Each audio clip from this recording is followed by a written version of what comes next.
Hello, dear students. Today we will see equivalent conductance, and after that we will see molar conductance and numericals on conductivity, resistivity, cell constant, and on equivalent conductance and molar conductance. मग equivalent conductance म्हणजे काय? मागच्या लेक्चरमध्ये आपण resistance, specific resistance, conductance, specific conductance बघितलं होतं. मग specific conductance or conductivity म्हणजे काय? It is the conductance produced by all the ions present in 1 centimetre cube of electrolyte solution. 1 centimetre cube electrolyte solution असेल तर त्याच्यामध्ये जेवढे आयन आहेत त्या आयननी प्रोड्यूस केलेला कंडक्टन्स, हे इलेक्ट्रोड होते. आपण डायग्राम काढून बघितलं होतं की 2 इलेक्ट्रोड आहेत, त्या दोन्ही मधलं डिस्टन्स आहे 1 सेंटीमीटर आणि या इलेक्ट्रोडचा एरिया ऑफ क्रॉस सेक्शन आहे 1 सेंटीमीटर स्क्वेअर. मग त्याचं व्हॉल्यूम किती होईल त्या इलेक्ट्रोलाइट सोल्युशनचं? 1 centimetre cube. आणि 1 सेंटीमीटर क्यूब मध्ये जेवढे आयन आहेत त्यांनी प्रोड्यूस केलेला कंडक्टन्स म्हणजेच स्पेसिफिक कंडक्टन्स और conductivity. But that specific conductance depends on concentration. बरोबर आहे. जर कॉन्सन्ट्रेशन जास्त असेल तर त्या 1 centimetre cube of electrolyte solution मध्ये नंबर ऑफ आयन्स जास्त असतील. नंबर ऑफ आयन जास्त असले म्हणजे स्पेसिफिक कंडक्टन्स वाढेल. आणि जर कॉन्सन्ट्रेशन कमी असेल तर नंबर ऑफ आयन्स कमी असतील आणि स्पेसिफिक कंडक्टन्स कमी होईल. बरोबर आहे. Specific conductance or specific resistance also you can say depends on the concentration of solution. मग त्या कॉन्सन्ट्रेशनला फिक्स करण्यासाठी न्यू मेथड कंडक्टन्स मेजर करण्याचे हे केलेले आहे इक्विव्हॅलंट कंडक्टन्स. त्याच्यानंतर आहे मोलार कंडक्टन्स. इक्विव्हॅलंट वेट आपण बघितले, बरोबर आहे. सोल्युशन अँड क्वालिटेटिव्ह प्रॉपर्टी शिकत असताना बघितलंय. मागच्या वर्षी some basic concepts of chemistry शिकताना इक्विव्हॅलंट वेट शिकलेलो आहे आपण. मग इक्विव्हॅलंट वेट शिकलेलो आहे. नॉर्मॅलिटी पण आपण शिकलेलो आहे. नॉर्मॅलिटीची डेफिनेशन काय होती? The number of gram equivalent of solute dissolved in 1 litre of solution is called as normality. Number of gram equivalent of solute present in 1 litre solution म्हणू शकता is called as normality. Gram equivalent of solute माहिती आहे तुम्हाला, म्हणजे equivalent mass express in terms of gram equivalent. Okay. तर equivalent चा meaning इथे लक्षात आला. तर equivalent conductance it is denoted by lambda इक्यू. याला काय बोलतात? लॅम्बडा इक्यू. हे लॅम्बडा असं नाही हे करायचं, हे लॅम्बडा असंच डिनोट करू शकता, lambda EQ. Equivalent conductance is denoted by lambda EQ. आता ग्रॅम इक्विव्हॅलंट मास तुमच्या लक्षात आलं, मी रिपीट सांगणार नाही, कारण gram equivalent mass of solute present in 1 litre solution is called as normality. आणि नॉर्मॅलिटी शिकवत असताना मी ग्रॅम इक्विव्हॅलंट मास सांगितलं. मग 1 gram equivalent mass of solute dissolved in 1 litre solution, त्यावेळेस त्याची नॉर्मॅलिटी किती होती? 1. मग आता इक्विव्हॅलंट कंडक्टन्स म्हणजे काय? The conductance produced by all the ions, the conductance produced by all the ions produced by ionization of 1 gram equivalent of electrolyte dissolved in VML solution is called as equivalent conductance. म्हणजे त्याचा meaning काय? 1 gram equivalent electrolyte घेतला आणि त्याला किती ml solution बनवा त्याचं, पण सोल्यूट किती पाहिजे? Solute must be 1 gram equivalent. 1 gram equivalent solute म्हणा किंवा इलेक्ट्रोलाइट म्हणा इथं, कारण इलेक्ट्रोलाइट डिझॉल्व केल्यानंतरच काय होणार आहे? कंडक्टन्स होणार नाही. नॉन इलेक्ट्रोलाइट डिझॉल्व केल्यानंतर आयन प्रोड्यूस होणार नाहीत. आयन नाही झाले तर म्हणजे करंट पास होणार नाही, मग कंडक्टन्स नसणार आहे.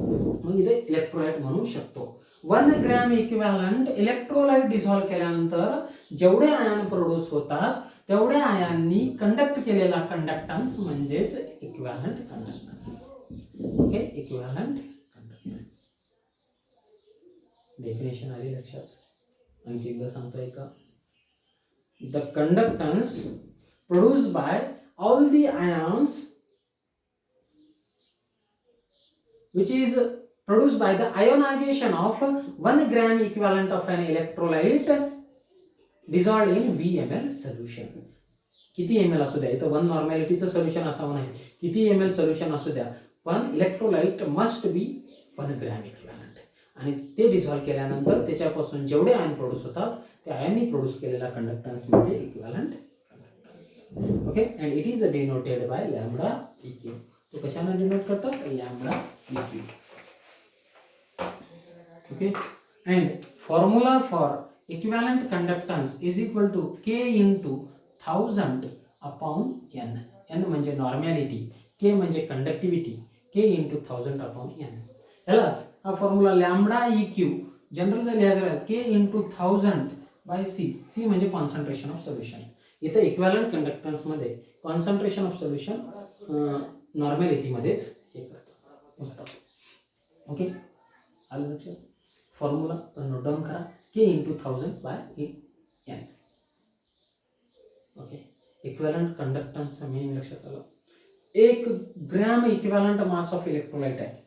Suppose 1 gram mass of NaCl. NaCl suppose electrolyte आहे, त्याचं NaCl सॉल्ट आहे, त्याची व्हॅलेन्सी किती आहे? 1. मग NaClचं इक्विव्हॅलंट मास आणि मॉलिक्युलर मास सेम असणार आहे. म्हणजे 1 gram equivalent mass of solute म्हणजे किती असणार आहे? 58.5 ग्रॅम. त्याचं मॉलिक्युलर मास इतकंच. आपण बघितलं इक्विव्हॅलंट मास ऑफ सॉल्ट कसं काढतात? Equivalent mass of salt is equal to molecular mass of salt upon valency of charge present on positively charge ion. Okay, त्याच्यावर हे करतात पॉझिटिव्हली चार्ज आयनवरचा चार्ज. मग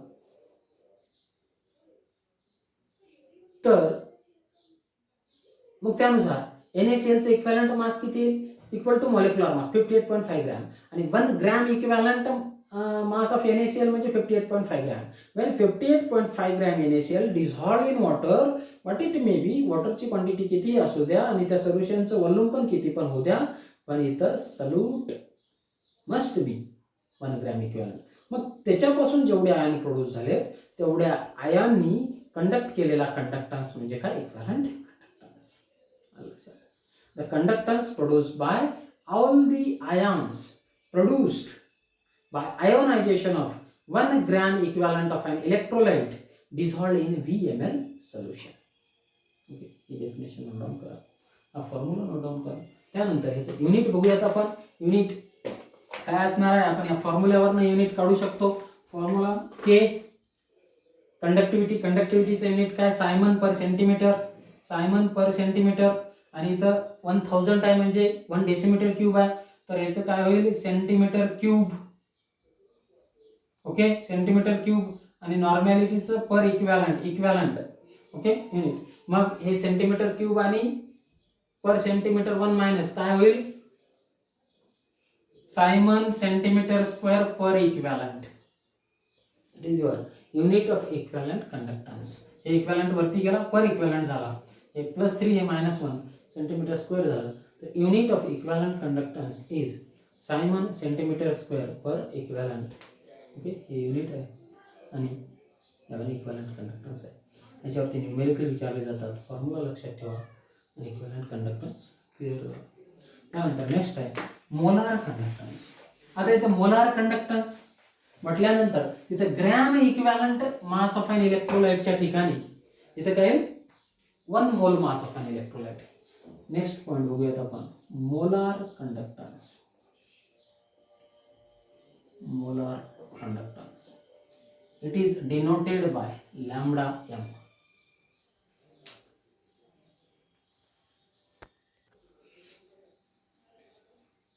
आता सेकंड आहे मोलार कंडक्टन्स. मोलार माहिती आहे 1 मोल. मोलॅरिटी तिथे इक्विव्हॅलंट कंडक्टन्स नॉर्मॅलिटी यूज करत होतो. ओके, तिथं 1 gram equivalent mass of an electrolyte होतं, इथं 1 मोल ऑफ एन इलेक्ट्रोलाइट एवढंच आहे. मोलार कंडक्टन्स किंवा यालाच मोलार कंडक्टिव्हिटी बोलू शकतो, त्याला इक्विव्हॅलंट कंडक्टिव्हिटी बोलू शकतो. It is denoted by lambda m. याची डेफिनेशन काय असणार आहे? It is defined as the conductance produced by all the ions when 1 mole of an electrolyte dissolved in VML solution. Okay, जेव्हा 1 मोल इलेक्ट्रोलाइट कोणताही असू द्या, 1 मोल इलेक्ट्रोलाइट किती VmL सोल्युशन मध्ये डिसॉल्व्ह केला त्याच्यापासून जेवढे आयन प्रोड्यूस होतील त्या आयननी प्रोड्यूस केलेला कंडक्टन्स म्हणजे काय मोलार कंडक्टन्स. त्याची डेफिनेशन अशी पण सांगता येईल.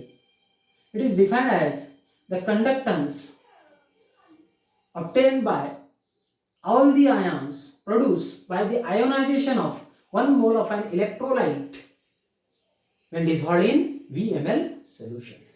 VmL solution मध्ये 1 मोल इलेक्ट्रोलाइट जेव्हा डिसॉल्व्ह केला त्याच्यापासून जेवढे आयन प्रोड्यूस होतील त्या आयन्स पासून ऑब्टेन झालेला किंवा प्रोड्यूस झालेला कंडक्टन्स म्हणजे मोलार कंडक्टन्स. आलं लक्षात. It is denoted by lambda M. तो कशाने डिनोट करतात? Lambda M. आणि याचं फॉर्म्युला काय? Lambda M is equal to K into 1000 upon M. M molarity, K conductivity, 1000 आहे. लॅम्बडा एम म्हणजे काय? मोलार कंडक्टिव्हिटी किंवा त्याला मोलार कंडक्टन्स बोलू शकतो आपण. काय पण मोलार कंडक्टिव्हिटी. के काय? फक्त कंडक्टिव्हिटी. आणि एम काय? मोलॅरिटी. एम काय? मोलॅरिटी. ओके. यावेळेला आपण मोलार कंडक्टन्स बघितलं, त्याचा फॉर्म्युला लक्षात ठेवा, नोट डाऊन करा. त्यानंतर याचं युनिट काय असेल काढा बरं. सेम तसंच कंडक्टिव्हिटीचं युनिट काय? सायमन पर सेंटीमीटर. 1000 म्हणजे सेंटीमीटर क्यूब. ओके. त्यानंतर मोलॅरिटीचं काय युनिट? मोल पर लिटर किंवा मोल. ओके. याचं काय होईल? Simon centimetre square per mole. This is your unit. Siemens centimetre square per mole is the unit of molar conductivity. Okay, this unit काय? सायमन सेंटीमीटर स्क्वेअर पर मोल. त्याचा formula आला लक्षात. ओके. मोलार कंडक्टिव्हिटी म्हणजे काय आलं लक्षात. त्यानंतर याच्यावरचे आपण किंवा molar conductivity and equivalent conductivity also increases by increasing dilution. जेव्हा सपोज व्हॉल्यूम ऑफ सोल्युशनचं इथं मर्यादा घातलेली नाही. ओके. 1 मोल सोल्यूट जेव्हा डिझॉल्व्ह केला, किती पण ml सोल्युशन राहते, किती पण व्हॉल्यूम ऑफ सोल्यूट राहते, त्याच्यामध्ये डिझॉल्व्ह केला, त्याच्यापासून जेवढे आयन प्रोड्यूस होतील त्या आयननी प्रोड्यूस केलेला कंडक्टन्स म्हणजे मोलार कंडक्टन्स. जेव्हा volume of solution will be less, molar conductance will be less. If volume of solution is more, means dilution take place, molar conductivity also increases. Dilution झाल्यानंतर molar conductivity का वाढते? Because ions will be separated. Ions separate होतात. Therefore, movement of ion increases. Hence, molar conductivity increases. जेवढं volume of solution वाढेल तेव्हा ions साठी space राहील त्या सोल्युशन मध्ये. बरोबर आहे. आयन सेपरेट झाले, स्पेस राहिला, movement of ion increases. movement of ion वाढली, मग काय होईल? molar conductance also increases. molar conductance as well as equivalent conductance increases by dilution. Okay. ठीक आहे. लक्षात आलं. आपण याच्यावरती आता न्यूमेरिकल्स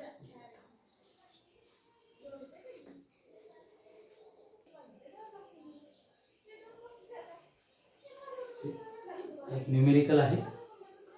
काय आहे numerical? The distance between the electrodes of a conductivity cell is 0.98 centimetre. म्हणजे त्याला लेंथ बिटवीन टू इलेक्ट्रोड्स म्हणजे L is equal to 0.98 centimetre. And the area of cross section of the electrode A दिले is equal to 1.3 centimetre square. Then calculate the cell constant for the cell. Cell constant काढायला सांगितले, बी ने denote केला आपण sale constant. Okay. हे दिले. Easy numerical आहे. तुम्हाला माहित आहे cell constant is equal to L by A. Formula काय? L by A. Cell constant is equal to L by A. Formula दोन्ही सेंटीमीटर मध्ये, त्यामुळं काही चेंज करायची गरज नाही. Unit is equal to 0.98 upon 1.3. Okay. तर आता याला आपण काय करून घ्यावं? 9.8 अपॉन 13 का 0.137 ज 91, पुन्हा किती उरले? 7 झाले 70. 13 5 65, 5 उरले 50 झाले. 13 3 39 उरले 11 झाले 1 1 8. किती आलं 0.7538 इज द सेल कॉन्स्टंट आणि त्याचं युनिट आहे per centimetre. Okay, this is your answer 0.7538 per centimetre. Per centimetre का?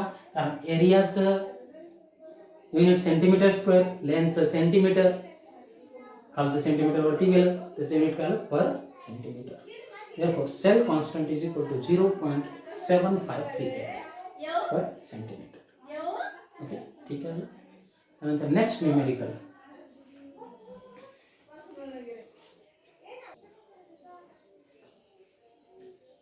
एक न्यूमेरिकल आहे. The resistance of one normal solution of an acetic acid is 250 ohm. Resistance दिलाय किती आहे 250 ohm. when measured in a cell of a cell constant, त्याचा sale constant दिला किती बी 1.15 per centimeter. The equivalent conductance of one normal acetic acid is, equivalent conductance काढायला सांगितलं lambda EQ काढायला सांगितलं आणि नॉर्मॅलिटी कॉन्सन्ट्रेशन ऑफ सोल्युशन किती दिलंय 1 नॉर्मल. ठीक आहे, एवढं गिव्हन आहे. आपल्याला काढायला सांगितलं इक्विव्हॅलंट कंडक्टन्स. इक्विव्हॅलंट कंडक्टन्सचा फॉर्म्युला लिहा. खोडतो मी बघा. इक्विव्हॅलंट कंडक्टन्सचा फॉर्म्युला लिहा. Lambda EQ is equal to K into 1000 upon N. आता इक्विव्हॅलंट कंडक्टन्स काढण्यासाठी कशाची गरज आहे? कंडक्टिव्हिटीची गरज आहे. मग स्पेसिफिक कंडक्टन्सची गरज आहे, ते आपल्याकडे नाही आहे. N तर आहे, नॉर्मॅलिटी किती आहे 1. मग पहिल्यांदा आपण काय काढून घेऊयात? कंडक्टिव्हिटी काढून घेऊयात. K is equal to 1/r into L/A.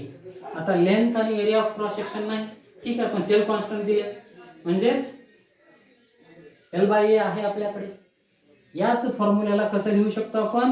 K is equal to cell constant upon resistance. बरोबर आहे, लिहिता येतं सेल कॉन्स्टंट अपॉन रेजिस्टन्स. आता दोन्ही आहेत आपल्याकडे. सेल कॉन्स्टंट आहे किती 1.15, रेजिस्टन्स आहे 2.50. Okay, sorry 250 ohm. 250 ohm. Okay, cell constant आहे, रेजिस्टन्स आहे. आता याच्यावर ना तुम्ही काय करणार? कंडक्टिव्हिटी काढा पहिल्यांदा. कंडक्टिव्हिटी काढल्यानंतर इक्विव्हॅलंट कंडक्टिव्हिटी काढता येईल. मग कंडक्टिव्हिटी काढण्यासाठी आपण काय करूया? तिथं 115 इंटू 10⁻² लिहूयात. लिहिता येईल? यस. अपॉन 250. आता काय करायचं? इथे 5 न केलं, 5 2 = 10, 5 3 = 15, 5 5 = 25 0. ओके, पुन्हा इथं काय करूयात आपण? हा 0 कॅन्सल करण्यासाठी तर 2.3 करूयात. 2.3 केल्यानंतर 0.54 = 20, 5 4 = 20, उरले किती 3 झाले 30, 5 6 = 30. ओके, आलं लक्षात? 5 6 = 30. हे इकडलं मी हे करतोय. ओके, म्हणजे किती आलं तिथं 0.46 इंटू 10⁻², म्हणजे कॅल्क्युलेशन किती आहे 0.0046. दिस इज युअर कंडक्टिव्हिटी. हे आहे तुमचं कंडक्टिव्हिटी सायमन पर सेंटीमीटर. हे काय आली? कंडक्टिव्हिटी आली. आता के ची व्हॅल्यू भेटलेली आहे तुम्हाला. ओके, के ची व्हॅल्यू आल्यानंतर त्याच्या पुढे करा 0.0046. आलं कसं लक्षात? सिंपल कॅल्क्युलेशन आहे, तुम्ही करू शकता. Okay, 1.15 upon 250 ohm. 0.046 into 1000 upon normality किती दिलं होतं 1. ओके, हे कॅल्क्युलेशन करत 1000 न मल्टिप्लाय केलं म्हणजे 3 न पॉईंट पुढे सरकवतोय मी 4.6 अपॉन 1, म्हणजे equivalent conductivity is equal to 4.6. त्याचं युनिट आहे siemens centimetre square per equivalent. Okay, this is your answer 4.6 siemens centimetre square per equivalent. Conductivity दिलं नसेल तर कसं काढायचं? आणि कंडक्टिव्हिटी आल्यानंतर इक्विव्हॅलंट कंडक्टन्स किंवा मोलार कंडक्टन्स पण नंतर काढता त्यानंतर next numerical,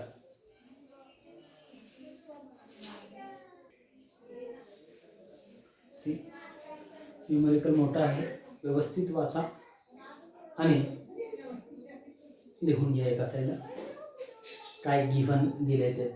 resistance of a conductivity cell filled with 0.1 मोल पर लिटर, म्हणजे मोलार म्हणू शकतो. 0.1 molar KCl solution is 100 ohm.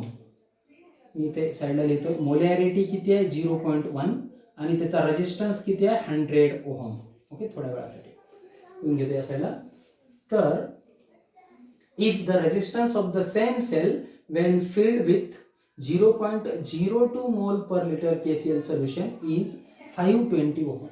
आता सेल सेम आहे, आपण इलेक्ट्रोलाइट सोल्युशनचं कॉन्सन्ट्रेशन चेंज केले तेव्हा त्याचा रेजिस्टन्स, आता वरचं खोडतोय मी कारण वरचं आपण घेतले, when that the same cell filled with 0.02 molar concentration KCl solution at that time resistance is 520 ohm. त्यावेळेस रेजिस्टन्स किती होता 520 ohm. The conductivity and molar, calculate the conductivity and molar conductivity. काय काढायचे, कंडक्टिव्हिटी आणि मोलार कंडक्टिव्हिटी पण काढायचे, sorry lambda M, conductivity आणि molar conductivity पण काढायचे ऑफ द 0.02, याचाच 0.02 molar KCl solution. The conductivity of KCl solution, conductivity KCl solution ची म्हणजे 0.1 ची किती आहे 1.29 सायमन पर मीटर. आता इथे लक्षात घ्या युनिट पण चेंज केलंय, सायमन पर मीटर. ओके, हे इतकं तुमचं गिव्हन दिलेलं आहे. म्हणजे आपल्याला काढायचंय काय, कंडक्टिव्हिटी आणि मोलार कंडक्टिव्हिटी काढायची आहे. कुठल्या सोल्युशनची काढायची, 0.02 मोलार सोल्युशनची. ठीक आहे, मग काही प्रॉब्लेम नाही, पण आपल्याला सेल कॉन्स्टंट दिलेला नाही. सेल कॉन्स्टंट आपल्याला या सोल्युशन पासून काढायचं आहे. ओके, सेल कॉन्स्टंट आपल्याला 0.1 मोलार सोल्युशन पासून काढायचं. कसं काढायचं ते बघूया. आता इथे सेल कॉन्स्टंट याच्यापासून काढता येतं कारण याची कंडक्टिव्हिटी दिलेली आहे. हे मी थोडं 0.1 मोलारचं पुढे लिहू का. तर कॉन्सन्ट्रेशन किती आहे याचं 0.1 मोलार सोल्युशन, त्यावेळेस रेजिस्टन्स किती होता 100 ओहम आणि त्याची कंडक्टिव्हिटी किती आहे 1.29 सायमन पर मीटर. आता इथे लक्षात घ्या पर सेंटीमीटर दिलं नाही. ओके, तर आपण प्रत्येक वेळेस पर सेंटीमीटर करून घेऊयात म्हणजे आपले पुढचे कॅल्क्युलेशन सोपे जातील. मीटरमध्ये ठेवूच नका, जास्तीत जास्त सायमन सेंटीमीटर स्क्वेअर पर मोल मध्ये मोलार कंडक्टिव्हिटी मोजतात वगैरे, पर सेंटीमीटर करून घेतला तर सोपं. ह्याला करून घेतलं पर सेंटीमीटर मध्ये किती होतं divided by 100, 0.0129 Simon per centimetre. हे काय आहे तुमचे conductivity of 0.1 molar KCl solution. ठीक आहे, मग आता आपल्याला काय काढायचंय, पहिल्यांदा सेल कॉन्स्टंट काढून घ्यायचंय. Cell constant of this cell by using the conductivity. मग K conductivity is equal to cell constant upon resistance. हा फॉर्म्युला आहे, रेजिस्टन्स हा फॉर्म्युला आहे. इथं कंडक्टिव्हिटी याची आपल्याला माहिती आहे 0.0129 is equal to cell constant आपल्याला काढायचा आहे. Cell constant upon resistance at the time obtained is 100. हा 100 इकडे आला, 100 इकडे आल्यानंतर काय होईल 0.0129 into 100 is equal to cell constant. Cell constant किती येईल, cell constant 1.29 per centimetre. Cell constant किती येईल, याला जर मल्टिप्लाय केला तर 100 न मल्टिप्लाय केलं म्हणजे 2 न पॉईंट पुढे येईल 1.29 पर सेंटीमीटर. मग इथे सेल कॉन्स्टंट किती आला, cell constant is equal to 1.29 per centimetre. एक आन्सर. मग आता सेल कॉन्स्टंट भेटला, कंडक्टिव्हिटी काढता येतं. Just a minute. Cell constant भेटला, कंडक्टिव्हिटी काढता येतं. तर K is equal to cell constant upon resistance. Cell constant upon resistance. आता conductivity of 0.02 molar or mole per litre solution is, cell constant किती आला, सेम सेल असल्यामुळे cell constant आपण तेच यूज करू शकतो 1.29. रेजिस्टन्स किती आहे 520 ओहम. मग किती येईल याचा बघा, करून बघा कॅल्क्युलेशन. याचं तुम्हाला येईल त्याचं आन्सर 2.48 सायमन पर सेंटीमीटर. त्याचं आन्सर येईल 2.48. 2.48. सॉरी थोडे ना जस्ट मिनिट. त्याचं कॅल्क्युलेशन करून बघा, लॉग टेबल न करा. येईल 2.48 इंटू 10⁻³ सायमन पर सेंटीमीटर. ओके, एवढं याचं कॅल्क्युलेशन येईल. ओके, त्यालाच आपल्याला कसं लिहिता येईल 0.00248 सायमन पर सेंटीमीटर. बरोबर आहे, 3 पॉईंट इकडे. ओके, तर हे आलं conductivity. Then determine the molar conductivity of the 0.02 molar concentrated KCl solution. मग त्याचं मोलार कंडक्टिव्हिटी बरोबर फॉर्म्युला काय, lambda m is equal to K into 1000 upon molarity. Conductivity किती आली आहे 0.00248 इंटू 1000 अपॉन मोलॅरिटी किती आहे 0.02. ओके, याला इंटू 1000 केलं किती आलं 2.48 अपॉन 0.02. याचे आपण पॉईंट 2 न पुढे 2 डिजिट न पुढे नेलात, ह्याचा पण पॉईंट 2 डिजिट न पुढे नेलात. किती येतं 248 अपॉन 2. किती होतं 2 1 2 2 2 4 2 4 8. ओके, किती आलं molar conductivity lambda m is equal to 124 siemens centimetre square per mole. हे तुमचं आन्सर आलं. मोलार कंडक्टिव्हिटी आणि कंडक्टिव्हिटी पण तुम्हाला काढता आली. Lambda m is equal to 124 siemens centimetre square per mole. Okay, calculation तेवढं बघितलं. न्यूमेरिकल व्यवस्थित वाचायचं आणि त्याच्यात काय दिलंय काय काढायला सांगितलंय हे कळलं की तुम्हाला नंतर फॉर्म्युला ठेवून पूर्ण न्यूमेरिकल सॉल्व होईल. एक न्यूमेरिकल मी घरी करण्यासाठी देणार आहे. त्यानंतर आपण बाकीचा पार्ट नेक्स्ट लेक्चरमध्ये बघू.